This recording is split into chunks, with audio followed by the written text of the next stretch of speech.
आपने पूछा है कि अच्छे रिलेशनशिप्स कैसे बनाए जाएं और उनमें मिसअंडरस्टैंडिंग्स कैसे रोकी जाएं।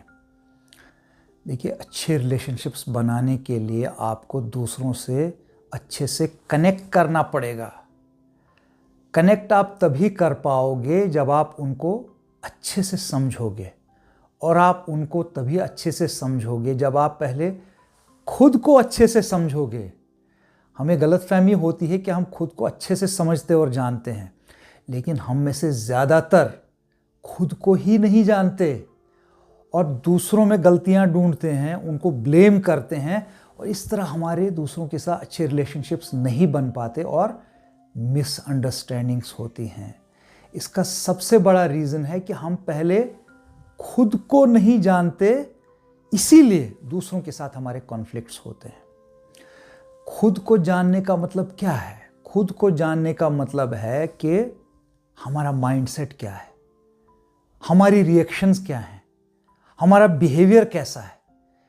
ये हम देखते तो हैं, लेकिन डीपली हमें नहीं पता होता कि गहराई में, क्योंकि हम रिएक्ट करते हैं। किसी ने कुछ कह दिया और एकदम से कुछ कह दिया।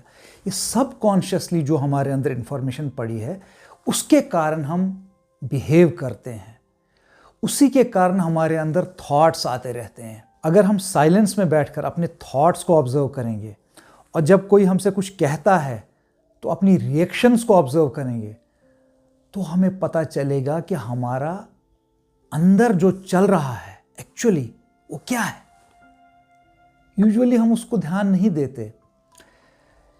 जब हम ये सब चीज़ें ध्यान से देखेंगे और थॉट्स से ऊपर उठने लगेंगे, तब हम उस एनर्जी को फील करने लगेंगे जो ना सिर्फ हमारे अंदर है बल्कि सबके अंदर है। एक कॉमन एनर्जी जो हम सबको कनेक्ट कर रही है। अगर हमने उससे कनेक्ट कर लिया तो हम खुद को जान पाएंगे, और फिर हमें दूसरों से कनेक्ट करने में, उनको जानने में, उनसे अच्छे रिलेशनशिप्स बनाने में और मिसअंडरस्टैंडिंग्स रोकने में कोई दिक्कत नहीं होगी। जिसने अपने आप को अच्छे से जान लिया ना, उसने सबको जान लिया। मतलब फिर कोई बाउंड्रीज, कोई लिमिटेशंस नहीं रहती। फिर आपको दूसरों के साथ रिलेशनशिप बनाना नहीं पड़ता, आप जुड़ जाते हैं। आप कोई बैरियर नहीं फील करते, आपके और दूसरों के बीच कोई डिफरेंस नहीं होता। तो एक ही चीज़ इम्पॉर्टेंट है, अगर आप चाहते हो दूसरों के साथ आपके रिलेशनशिप्स अच्छे रहें, हारमोनियस रहें, मिसअंडरस्टैंडिंग्स ना हो, तो दूसरों के ऊपर ध्यान देने के बजाय आप खुद पे ध्यान दीजिए।